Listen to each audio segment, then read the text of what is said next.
ओम श्री गणेशाय नमः। मैं आप सभी का आपके अपने चैनल अनाद धारा में बहुत बहुत स्वागत करती हूँ। आप सभी का दिन शुभ हो, आप स्वस्थ रहें और भगवान गणेश जी की कृपा सदा आप पर बनी रहे। आज आप सुनेंगे पौष मास महात्म का अध्याय 8। आज के अध्याय में आप जानेंगे गणेश के एक दंत वर्णन प्रसंग में जमदग्नि के आश्रम पर कार्तवीर का स्वागत सत्कार, कार्तवीर का बलपूर्वक कामधेनु को हरण करने की इच्छा प्रकट करना और इसके आगे का वर्णन। नारद जी ने भगवान श्री नारायण से पूछा, हरि के अंश से उत्पन्न हुए महाभाग नारायण, आपकी कृपा से मैंने गणेश जी का सारा शुभ चरित्र सुन लिया, किंतु ब्राह्मण विष्णु ने उस बालक के धड़ पर गजराज के 2 दांतों वाले मुख को जोड़ा था। फिर वह शिशु एक दंत कैसे हो गया? उसका दूसरा दांत कहाँ गया? वह प्रसंग बताने की कृपा कीजिए, क्योंकि आप सर्वेश्वर, सर्वज्ञ और कृपालु भक्त वत्सल हैं। तब श्री नारायण ने कहा, नारद, एक दंत का चरित्र संपूर्ण मंगलों का मंगल करने वाला है। मैं उस प्राचीन इतिहास का वर्णन करता हूँ, सुनो मुनि। एक समय की बात है, राजा कार्तवीर शिकार खेलने के लिए वन में गया। वहां वह बहुत से वन्य पशुओं का वध करके थक गया। इतने में सूर्यास्त हो गया। तब उस राजा ने सायंकाल में सेना सहित वही वन में जमदग्नि ऋषि के आश्रम के निकट पड़ाव डाला और बिना कुछ खाए पिए रात्र व्यतीत की। प्रातः काल राजा सरोवर में स्नान करके पवित्र हुआ और अपने शरीर को अलंकृत करके दत्तात्रेय द्वारा दिए गए मंत्र का भक्ति पूर्वक जप करने लगा। मुनिवर जमदग्नि ने देखा कि राजा के कंठ, होठ और तालु सूख गए हैं। तब उन्होंने प्रेम के साथ आदर पूर्वक कोमल वाणी से राजा का कुशल समाचार पूछा। फिर राजा ने बड़ी उतावली के साथ सूर्य के समान तेजस्वी मुनि को प्रणाम किया और मुनि के चरणों में पड़े हुए राजा को स्नेह पूर्वक शुभ आशीर्वाद दिया। राजा ने अपने उपवास आदि का सारा वृतांत कह सुनाया। तब मुनि ने तुरंत ही डरते डरते राजा को निमंत्रण दे दिया। इसके बाद मुनि श्रेष्ठ जमदग्नि हर्ष पूर्वक अपने आश्रम को लौट आए और वहां उन्होंने लक्ष्मी सदृशी माता कामधेनु से सारा वृतांत कह सुनाया। तब कामधेनु भयभीत हुई। मुनि बोले, मेरे रहते आपको कैसा भय? आप तो मेरे द्वारा सारे जगत को भोजन कराने में समर्थ हैं। फिर राजा की क्या बात है? आप राजाओं के भोजन योग्य त्रिलोकी में दुर्लभ जिन जिन पदार्थों की याचना करेंगी वह सब आपको प्रदान करेंगे। इसके बाद कामधेनु ने अनेक प्रकार के भोजन करने के लिए योग्य सोने और चांदी के बर्तन, असंख्य भोजन बनाने के पात्र और बहुत से स्वादिष्ट पदार्थों से परिपूर्ण बर्तन मुनि को दिए। फिर नाना प्रकार के स्वादिष्ट और पके हुए कटहल, आम, नारियल और बेर के फल प्रदान किए। नारद स्वादिष्ट लड्डुओं की तो असंख्य ढेरियां लग गई। जौ और गेहूं के आटे की बनी हुई पूरियों और भांति भांति के पकवानों का पर्वत तथा उत्तम उत्तम अन्नों का ढेर लग गया। दूध, दही और घी की नदियां बह चली। शक्कर का ढेर तथा मोदकों का पहाड़ लग गया। उत्तम धान के चूर्णों का पर्वत सा ढेर लग गया। फिर कौतुक बस राजा के योग्य पूर्णतः कपूर आदि से सुवासित तांबूल और सुंदर वस्त्र आभूषण प्रदान किए। इस प्रकार सामग्री से संपन्न होकर मुनि ने खेल ही खेल में सेना सहित राजा को मनोहर पदार्थ देकर भोजन कराया। तब जो स्वयं परम दुर्लभ थी, उन्हें भरी पूरी देखकर राजा अधिराज कार्तवीर को महान विस्मय हुआ। फिर उन बर्तनों को देखकर वह कहने लगा, सचिव, जब पता तो लगाओ कि ये दुर्लभ पदार्थ सहसा कहाँ से आ गए। यह मेरे लिए असाध्य हैं और बहुतों का तो मैंने नाम ही नहीं सुना है। मंत्री बोला, महाराज, मैंने मुनि के आश्रम में सब कुछ देख लिया है। वहां तो अग्निकुंड, समिधा, कुश, पुष्प, फल, तृण, मृग, चर्म, शुभा, शुक, शिष्य, समुदाय और सूर्य के तेज के आधार पर पकने वाले अन्न आदि ही हैं। वह संपूर्ण संपत्तियों से रहित हैं। वहां मैंने यह भी देखा कि सभी लोग जटाधारी हैं और वृक्षों की छाल ही उनका वस्त्र है। परंतु आश्रम के एक भाग में मैंने एक मनोहर कपिला को देखा। उसके अंग बड़े सुंदर हैं, चांदनी की सी उसकी कांत है और लाल कमल के समान उसके नेत्र हैं। पूर्णिमा के चंद्रमा की सी भांति कांतिमयी वह गौ वहां तेज से उद्युक्त हो रही थी। वही साक्षात लक्ष्मी की तरह संपूर्ण संपत्तियों और गुणों के आधार है। तदंतर मंत्री के कहने पर वह दुर्बुद्धि राजा मुनि से उस गौ की याचना करने के लिए यत्न हो गया, क्योंकि वह उस समय सर्वथा कालपाश से बंधा हुआ था। भला पुण्य और उत्तम बुद्धि से क्या कर सकती है, क्योंकि होनहार ही सब तरह से बली होता है। इसी कारण पुण्यवान और बुद्धिमान होकर भी राजेंद्र कार्तवीर देववश ब्राह्मण से याचना करना चाहता है। पुण्य से भारतवर्ष में पुण्य रूप कर्म और पाप से भयदायक पाप रूप कर्म प्रकट होता है।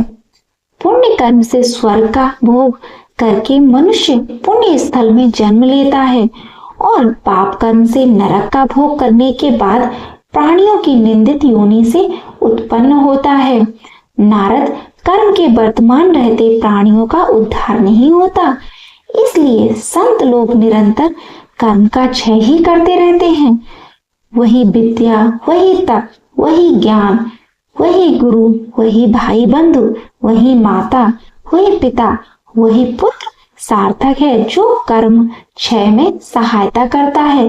प्राणियों के कर्मों का शुभ अशुभ भोग दारुण रोग के समान है, जिसे भक्त रूपी वैद्य भी श्री कृष्ण भक्त रूपी रसायन के द्वारा नष्ट करते हैं।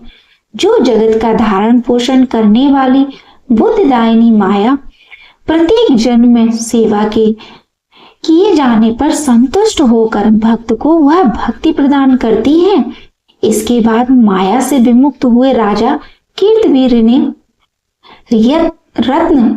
यत्न पूर्वक मुनि को अपने पास बुलाया और हर्ष के साथ अंजलि बांधकर भक्ति पूर्वक उनसे विनयपूर्ण वचन कहा। राजा बोला, भक्तों पर अनुग्रह करने के लिए उत्तम रहने वाले भक्तेश, आप तो कल्पतर के समान है। अतः मुझ भक्त को कामना पूर्ण करने वाली इस कामधेनु का भिक्षा रूप में प्रदान कीजिए।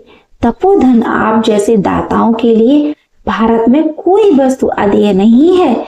मैंने सुना भी है कि पूर्व काल में दधीची ने देवताओं को अपनी हड्डियां दे डाली थी।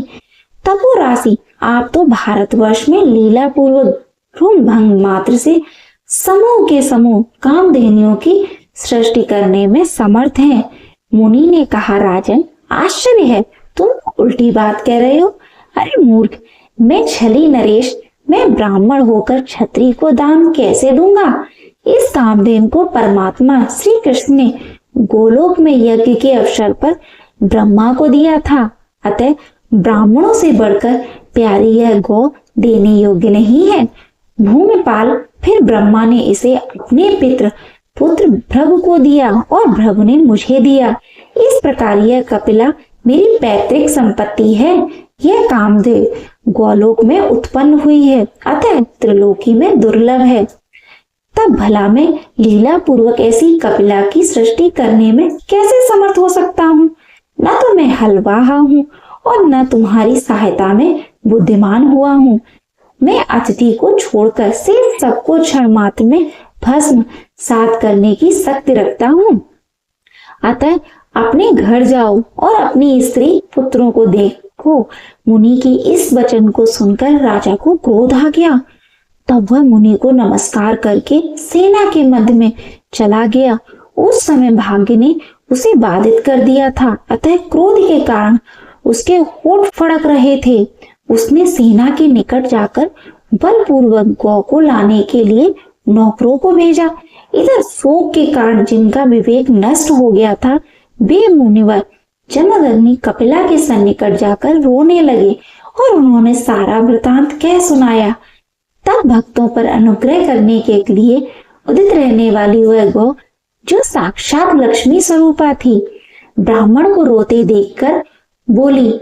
सुरभि ने कहा, मुनि, जो निरंतर अपनी वस्तुओं का शासक, पालन और दाता है, चाहे वह इंद्र हो अथवा हलवाहा, वही अपनी वस्तु का दान कर सकता है।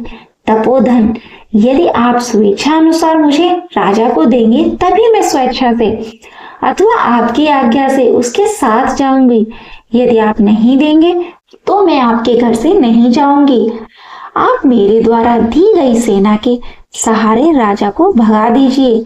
सर्वज्ञ माया से विमुक्त होकर आप क्यों रो रहे हो? अरे यह संयोग वियोग तो कालकृत है, आत्मकृत नहीं। आप मेरे कौन हैं और मैं आपकी कौन हूँ? यह संबंध तो काल द्वारा नियोजित है। जब तक यह संबंध है तभी तक आप मेरे हैं। मन जब तक जिस वस्तु को केवल अपना मानता है और उस पर अपना अधिकार समझता है, तभी तक उसके वियोग से दुखी होता है। इतना कहकर कामदेव ने सूर्य के समान कांतिमान नाना प्रकार के शस्त्र, अस्त्र और सेनाएं उत्पन्न की। उस कपिला के मुख आदि अंगों से करोड़ों करोड़ों खड़कधारी, शूलधारी, धनुषधारी, दंड और शक्ति और गदाधारी सूरवीर निकल आए। करोड़ों वीरराज वहां निकले। इस प्रकार कपिला ने मुनि को सेनाएं देकर उन्हें निर्भय कर दिया और कहा, ये सेनाएं युद्ध करेंगी, आप वहां मत जाइए।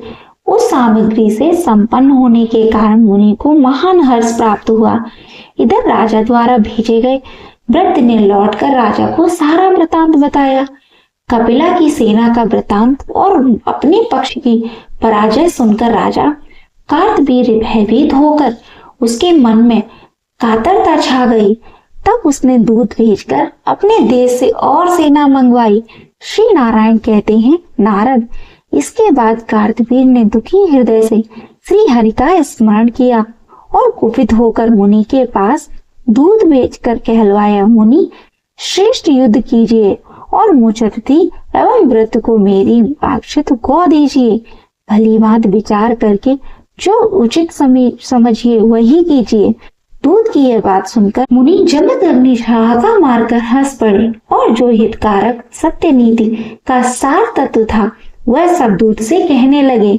मुनि बोले, दूत राजा को आहार रहे देखकर मैं उसे अपने घर ले आया और यथोचित रूप से सत्य के अनुरूप अनेक प्रकार के व्यंजन भोजन कराए। अब वह राजा मेरी प्राणों से प्यारी कपिला को बलपूर्वक मांग रहा है। मैं उसे देने में सर्वथा असमर्थ हूँ, अतः युद्ध दान करूंगा, यह निश्चित है। मुनि का यह वचन सुनकर दूत लौट गया और सभा के मध्य भाग में भय के कारण कवच धारण करके बैठे हुए नरेश से सारा वृतांत कह सुनाया।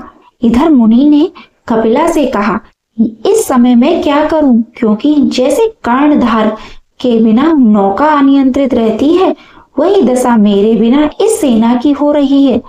तब कपिला ने मुनि को अनेक प्रकार के शस्त्र, युद्ध शास्त्र की शिक्षा और उसके उपयोग में आने वाले संसाधन आदि का ज्ञान प्रदान करते हुए कहा, विप्रवर, आपकी जय हो। आप युद्ध में निश्चय ही शत्रु को जीत लेंगे।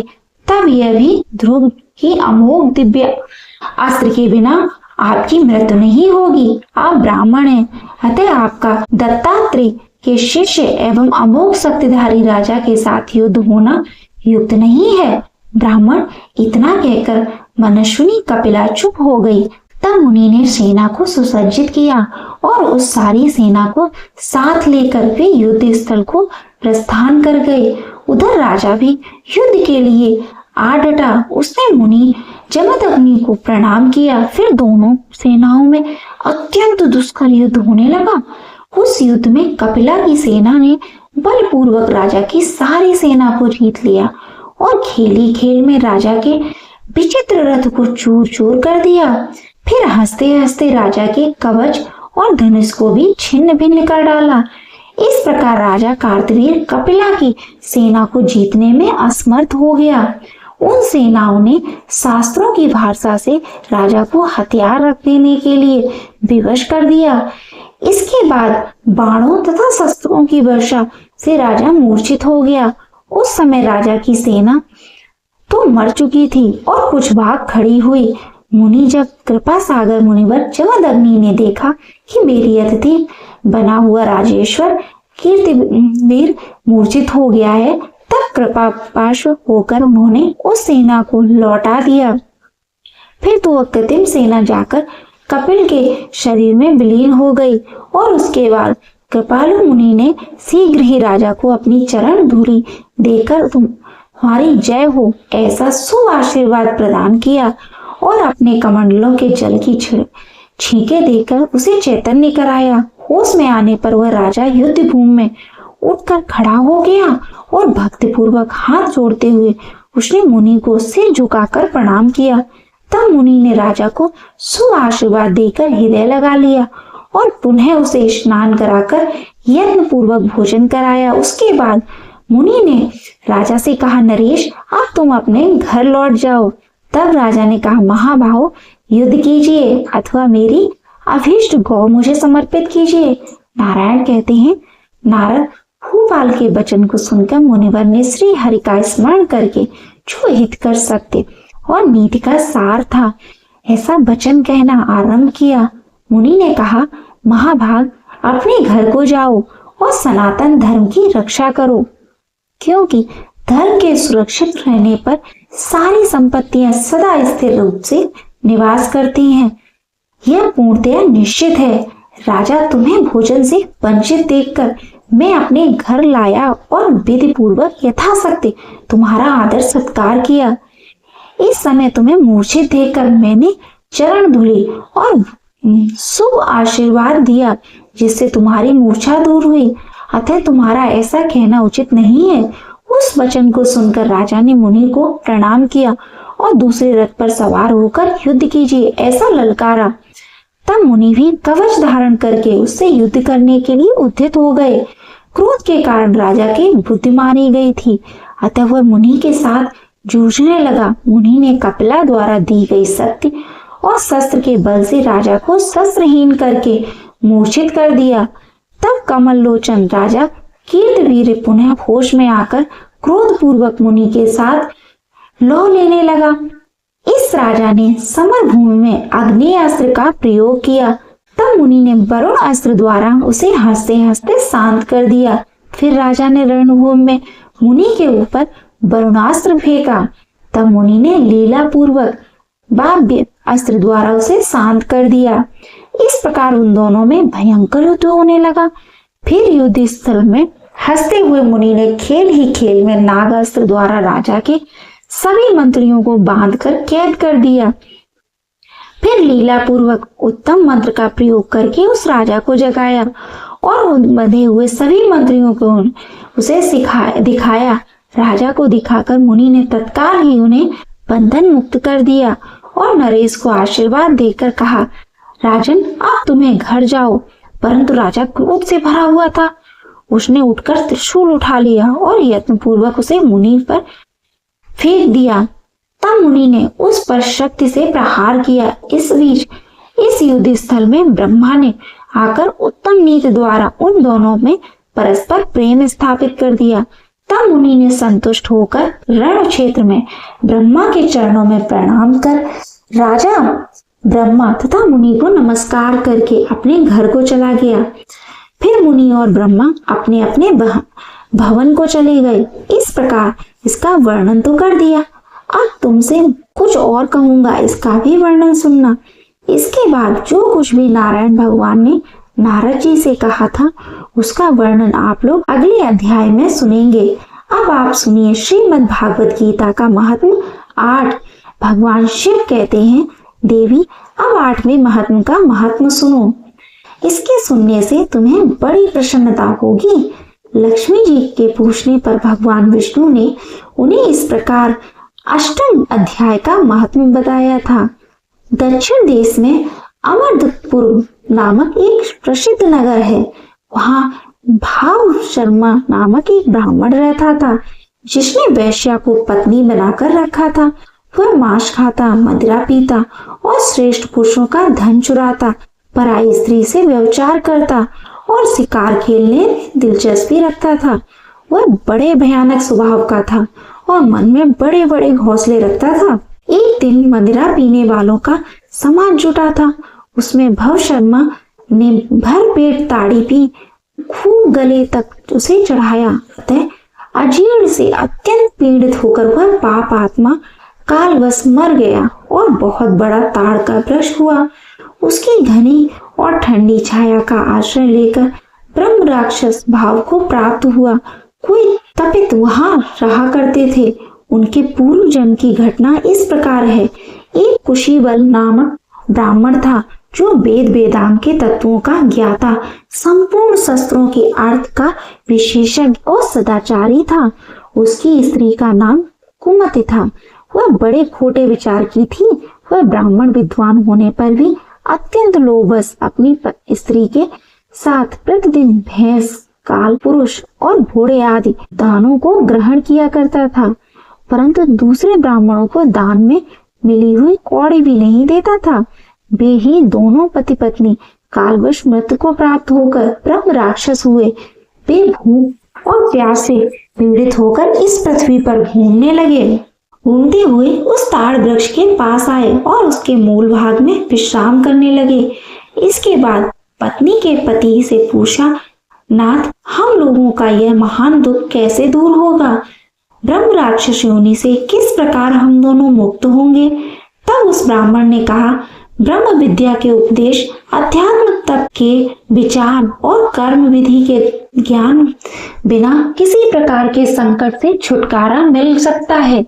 यह सुनकर पत्नी ने पूछा, पुरुषोत्तम, वह ब्रह्म क्या है, अध्यात्म क्या है और कर्म कौन सा है? उसकी पत्नी इतना कहती, जो आश्चर्य की घटना घटित हुई उसको सुनो। उपयुक्त वाक्य गीता के 8वें अध्याय का आधा श्लोक था।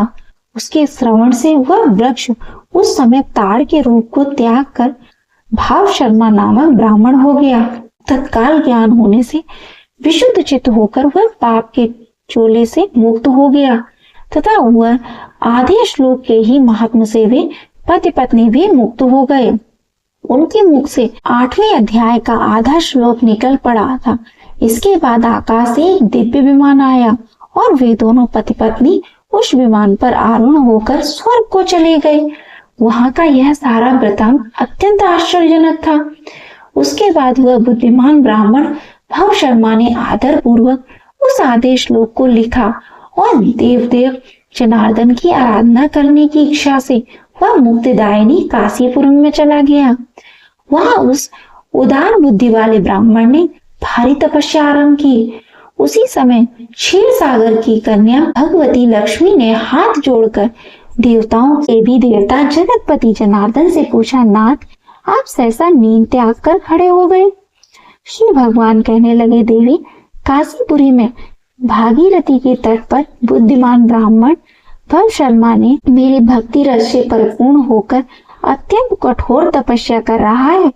वह अपनी इंद्रियों के वश में करके गीता के 8वें अध्याय के आधे श्लोक का जाप करता है। मैं उसकी तपस्या से बहुत संतुष्ट हूँ। बहुत देर से उसकी तपस्या के अनुरूप फल का विचार कर रहा था। प्रिय, इस समय वह फल देने में उत्कंठित हूँ। पार्वती जी ने पूछा, भगवान श्री हरि सदा प्रसन्न होने पर भी जिसके लिए चिंतित हो उठे, भक्त भाव शर्मा ने कौन सा फल प्राप्त किया?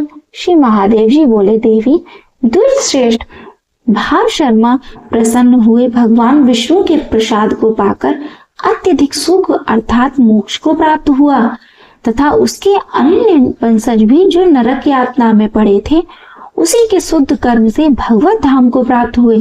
पार्वती, यह 8वें अध्याय का महात्मा थोड़े नहीं तुम्हें बताया है, इस पर सदा विचार करना चाहिए।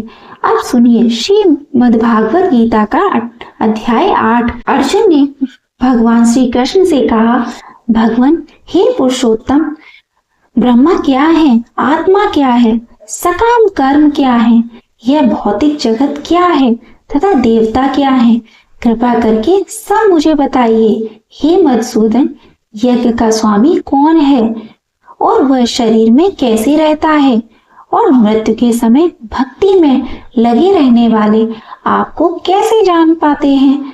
तब भगवान श्री हरि ने कहा, अविनाशी और दिव्य जीव ब्रह्मा कहलाता है और उसका नित्य स्वभाव अध्यात्म या आत्मा कहलाता है। जीवों के भौतिक शरीर से संबंधित गतिविधि कर्म या सकाम कर्म कहलाती है। हे देहधारियों में श्रेष्ठ निरंतर परिवर्तनशील यह भौतिक प्रकृति अधिभूत अर्थात भौतिक अभिव्यक्ति कहलाती है। भगवान का विराट रूप जिसमें सूर्य तथा चंद्र जैसे समस्त देवता सम्मिलित हैं, आदि देव कहलाते हैं तथा प्रत्येक देहधारी के हृदय में परमात्मा स्वरूप स्थित मैं परमेश्वर यज्ञ का स्वामी कहलाता हूँ। और जीवन के अंत में जो केवल मेरा स्मरण करते हुए शरीर का त्याग करता है, वह तुरंत मेरे स्वभाव को प्राप्त करता है। इसमें रंज मात्र भी संदेह नहीं है। हे कुंती पुत्र, शरीर त्यागते समय मनुष्य जिस सज भाव का स्मरण करता है, वह उस भाव को निश्चित रूप से प्राप्त होता है।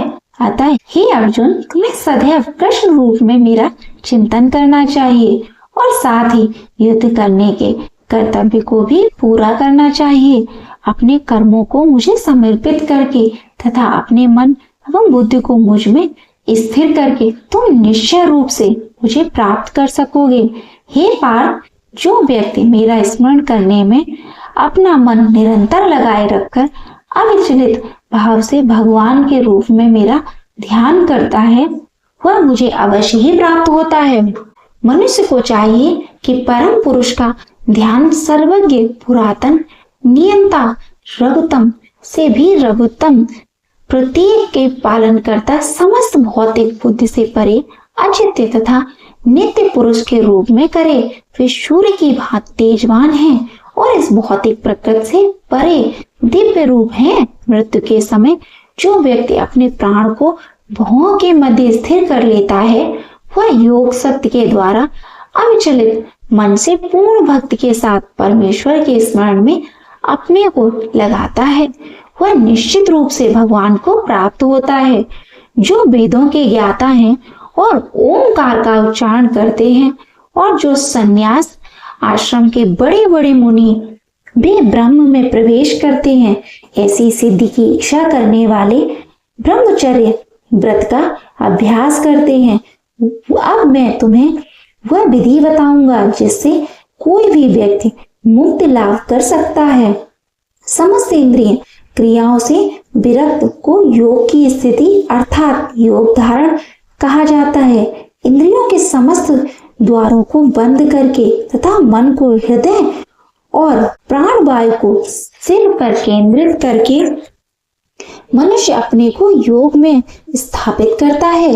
इस योगाभ्यास में स्थिर होकर तथा अक्षरों के परम संयोग यानी ओंकार का उच्चारण करते हुए यदि कोई भगवान का चिंतन करता है और अपने शरीर का त्याग करता है, तो वह निश्चय रूप से आध्यात्मिक लोकों को जाता है। हे अर्जुन, जो अनन्य भाव से निरंतर मेरा स्मरण करता है, उसके लिए मैं सुलभ हूँ, क्योंकि वह मेरी भक्ति में प्रवृत्त रहता है। मुझे प्राप्त करके महापुरुष जो भक्ति योगी है, कभी भी दुखों से पूर्ण इस अनित्य जगत में नहीं लौटते, क्योंकि उन्हें परम सिद्धि प्राप्त हो चुकी है। इस जगत में सर्वोच्च लोक से लोक निर्मित सारे लोक दुखों के घर हैं, जहाँ जन्म तथा मरण का चक्कर लगा रहता है। हे कुंती पुत्र, जो मेरे धाम को प्राप्त कर लेता है, वह फिर कभी जन्म नहीं लेता। मानवीय गणना के अनुसार 1000 युग मिलकर ब्रह्मा का एक दिन बनता है और इतनी ही बड़ी ब्रह्मा की रात्रि भी होती है। ब्रह्मा के दिन के शुभारंभ में सारे जीव अव्यक्त अवस्था से व्यक्त होते हैं और फिर जब रात्रि आती है तो वे पुनः अव्यक्त में विलीन हो जाते हैं। बार बार यह दिन आता है और प्राणियों का यह जथ सक्रिय है और फिर से रात हो जाती है। हे पार्थ, वे असहाय रूप से भंग हो जाते हैं, जिसे वेदांती अप्रकृति और विनाशी बताते हैं। जो परम गंतव्य जिसे प्राप्त कर लेने पर कोई वापस नहीं आता, वही मेरा धाम है। भगवान जो सबसे महान है, अनन्य भक्ति द्वारा ही प्राप्त किए जाते हैं। यद्यपि वे अपने धाम में विराजमान हैं, तो भी वे सर्वव्यापी हैं और उनमें सब कुछ स्थित है। हे भरत श्रेष्ठ, अब मैं उन विभिन्न कालों को बताऊंगा जिनमें इस संसार से प्रयाण करने के बाद योगी पुनः आता है अथवा नहीं आता। जो परम ब्रह्म के ज्ञाता हैं, वे अग्निदेव के प्रकाश में दिन के शुक्ल क्षण में शुक्ल पक्ष में या जो सूर्य उत्तरायण में रहता है, उन 6 मासों में इस संसार से शरीर त्याग करने पर उस परम ब्रह्म को प्राप्त करते हैं। जो योगी धुए रात्रि कृष्ण पक्ष में या सूर्य के दक्षिणायन रहने के 6 महीनों में दिवंगत होता है, वह चंद्रलोक को जाता है, किंतु वहां से पुनः पृथ्वी पर चला आता है।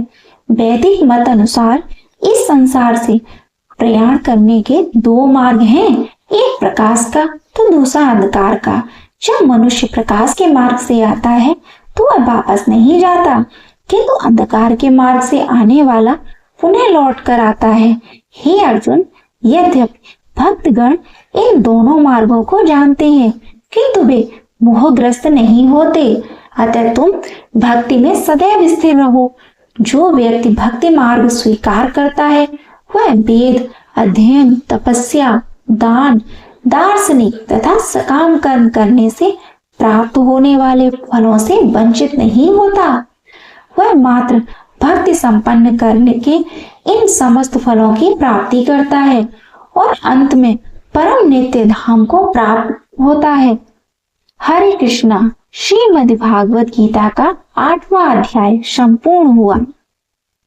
अगर आपको यह वीडियो अच्छी लगी हो तो इसे लाइक करें, ज्यादा से ज्यादा सब्सक्राइब कीजिए और घंटी का बटन अवश्य दबाएं और इसे शेयर करना बिल्कुल ना भूलें। अगर आपको वीडियो अच्छी लगी हो तो कमेंट में जय श्री हरि, जय श्री गणेश अवश्य लिखें। श्रीमन नारायण विष्णु भगवान की जय।